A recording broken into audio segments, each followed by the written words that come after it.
7월 20일 수요일 삶의 기적을 일으키는 30분 예배를 시작하도록 하겠습니다. 하나님께서 오늘 우리에게 주신 말씀은 요한복음 1장 1절에서 3절까지 말씀입니다. 이 말씀 제가 봉독하도록 하겠습니다. 태초에 말씀이 계시니라. 이 말씀이 하나님과 함께 계셨으니 이 말씀은 곧 하나님이시니라. 그가 태초에 하나님과 함께 계셨고 만물이 그로 말미암아 지은 바 되었을 때 지은 것이 하나도 그가 없이는 된 것이 없느니라. 아멘. 오늘 이 시간 하나님께서 우리에게 주신 말씀을 듣기 전에 잠시 기도하는 시간 갖도록 하겠습니다. 하나님 아버지, 오늘도 저희를 사랑하셔서 저희를 만나주시고 저희에게 말씀하여 주시니 감사합니다. 오늘도 이 예배를 통해서 저희를 사랑하신 그 하나님을 만나게 하시니 감사합니다. 오늘 하나님이 주신 말씀을 통해서 저희가 진리를 알게 하시고 진리 안에 거함으로 인해서 자유함을 누리며 하나님의 크신 영광을 나타내는 저희 모두가 될 수 있도록 은혜 베풀어 주옵소서. 예수님의 이름으로 감사하며 기도드리옵나이다. 아멘. 하나님께서는 어제 우리에게 말씀해 주셨습니다. 요한복음 1장 1절의 말씀을 통해서 태초에 말씀이 계시니라. 이 말씀이 하나님과 함께 계셨으니 이 말씀은 곧 하나님이시니라 라는 이 말씀을 통해서 우리 예수님이, 우리가 믿는 예수님이 어떤 분이신지를 말씀할 때 그 예수님에 대해서 말씀, 헬라어로 로고스라는 단어를 사용해서 이 표현을 통해서 예수님에 대해서 말씀해 주심으로 인해서 예수님은 창조의 능력을 지니신 분이시다 라고 말씀해 주셨어요. 그래서 죄인이었던 우리들을 하나님의 자녀라는 놀라운 신분을 가진 사람으로 새롭게 그 예수님께서 창조해 주셨다라고 말씀해 주셨습니다. 그렇습니다. 우리 예수님은 그렇게 창조의 능력을 지니신 분이에요. 그러면서 우리가 이 요한복음 1장 1절의 말씀을 계속해서 살펴보면 태초에 말씀이 계시니라. 이 말씀은 예수님에 대해서 있네요. 태초에 예수님이 계시니라 라는 말씀이에요. 그러면서 이 말씀에서 우리가 계시니라 라는 이 동사에 대해서 우리가 이 동사를 좀 더 깊이 살펴보면 이 동사를 헬라어 문법적으로 살펴보면 이 계시니라 라는 이 동사는 있다 라는 의미를 가지고 있는 헬라어 에이미라는 단어의 그 동사의 완료형, 미완료형을 사용하고 있다는 겁니다. 헬라어 문법에서 미완료형이라는 것은 단순히 과거에 일어난 동작을 의미하는 것이 아니라 과거에 계속적으로 또는 반복적으로 일어나는 동작을 의미해요. 따라서 지금 태초에 말씀이 계시니라, 태초에 세상이 창조되기 전에 예수님이 계시니라라는 이 말씀이 이 계시라는 단어를 미완료형을 사용했다는 것은 예수님께서 계속해서 계셨다는 거예요. 어느 한 시점에 예수님이 생겨난 것이 아니라 예수님은 계속해서 태초부터 계속해서 계셨다라는 것을 의미한다는 거예요. 왜 하나님께서는 요한사도를 통해서 이 부분을 분명하게 말씀하시는가? 예수님은 태초부터 세상이 창조되기부터 계속해서 계셨던 분임을 왜 강조하시는가? 우리가 알다시피 초대교회에 보면은 예수님이 태초부터 계신 분이 아니다. 예수님은 하나님이 창조하신 분이다. 따라서 예수님이 존재하지 않았던 그 시간이 있다라고 주장하는 이단들이 있었다는 거예요. 아리오스라는 사람 같은 경우도 이런 말도 안 되는 주장을 했고 그래서 결국 이단으로 정죄받았어요. 그렇게 사람들은 예수님이 하나님에 의해서 창조된 존재이고 따라서 예수님께서 존재하지 않았던 시간이 있다라고 주장했다는 거예요. 그래서 하나님께서는 이제 요한사도를 통해서 분명히 말씀할 때 태초에 말씀이 계시니라, 태초에 예수님이 계시니라, 세상이 창조되기 전에 예수님은 계속해서 계셨다라고 분명하게 말씀한다. 그렇습니다.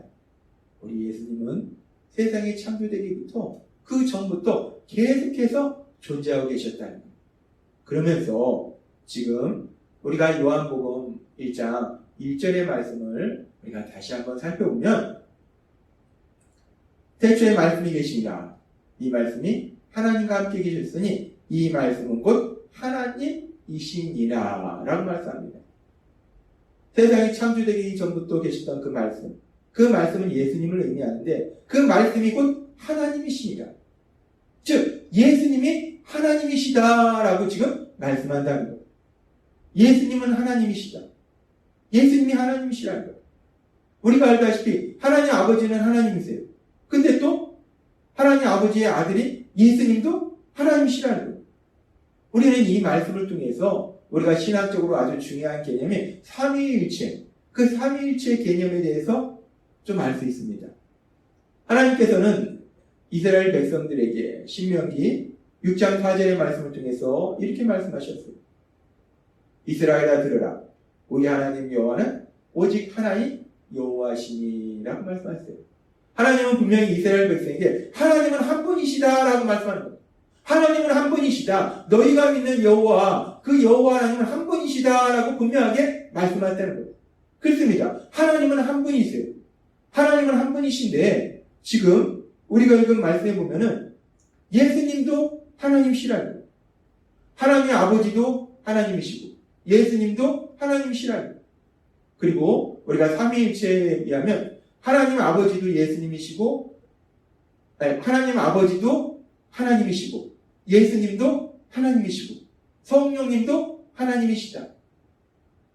하나님 아버지, 예수님, 성령님 하나님이세요 다. 근데 그 하나님은 한 분이시다라는 거예요. 이게 삼위일체입니다. 사실 이 삼위일체에 대해서 우리의 상식으로, 우리의 이성으로, 우리의 논리로 이해되지 않습니다. 하나님 아버지도 하나님이고 예수님도 하나님이고 성령님도 하나님인데 그런데 하나님은 또 한 분이래요. 우리 머리로는 이해되지 않는다. 왜 그러냐면 우리는 피조물이고 하나님은 우리를 만드신 창조주시라는 거예요. 그렇기 때문에 우리가 그 창조주에 대해서 온전히 이해하지는 못한다는 거예요. 그러나 분명히 성경은 말씀한다는 거예요. 하나님 아버지도 하나님이시고 우리 예수님도 하나님이시고 성령님도 하나님이시다. 하나님이 말씀하시면 우리가 이해되지 않아도 그 하나님의 말씀을 믿는 그 복을 누리시는 여러분이 되시기를 바랍니다. 아무튼 중요한 것은 예수님은 하나님이시라는 거예요. 그런데 이 예수님이 하나님이시라는 것을 왜 하나님은 요한사도를 통해서 다시 한번 분명하게 말씀하고 계시는가? 지금 이 요한복음의 대상은 그 당시 헬라 지역에 흩어져 살고 있던 유대인들 그리고 이방인 중에 또 예수님을 믿게 된 사람들, 헬라인들 중에서 예수님을 믿게 된 사람들에 대해서 이 요한복음을 기록하고 있습니다. 그들이 대상이에요. 그랬을 때 유대인들에게, 헬라인들에게 지금 하나님 아버지도 하나님이시고 예수님도 하나님이시다 라는 이 말씀이 이해가 되지 않는 거예요. 우리가 이해가 되지 않듯이 그들도 이해가 되지 않는 겁니다. 자꾸 예수님이 하나님이심을 부인한다는 거예요.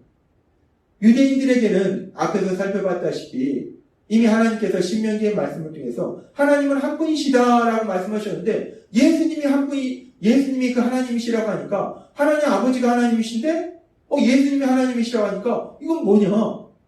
이해가 되지 않는 거예요. 그러니까 그들은 예수님은 하나님이 아니다 라고 자꾸 생각하는 겁니다.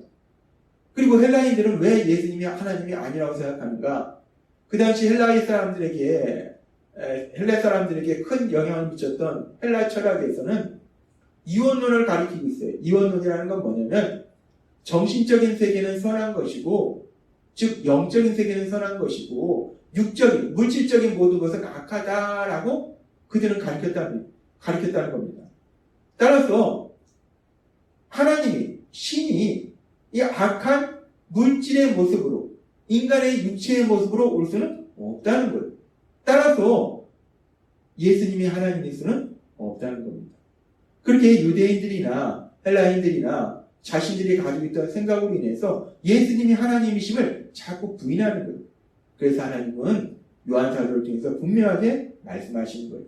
요한복음 1장 1절 우리가 이 말씀을 다시 한번 살펴보면 태초에 말씀이 계시니라 이 말씀은 곧 하나님이시니라. 그렇습니다. 말씀은 곧 하나님이시다 라고 하나님은 분명하게 말씀한다.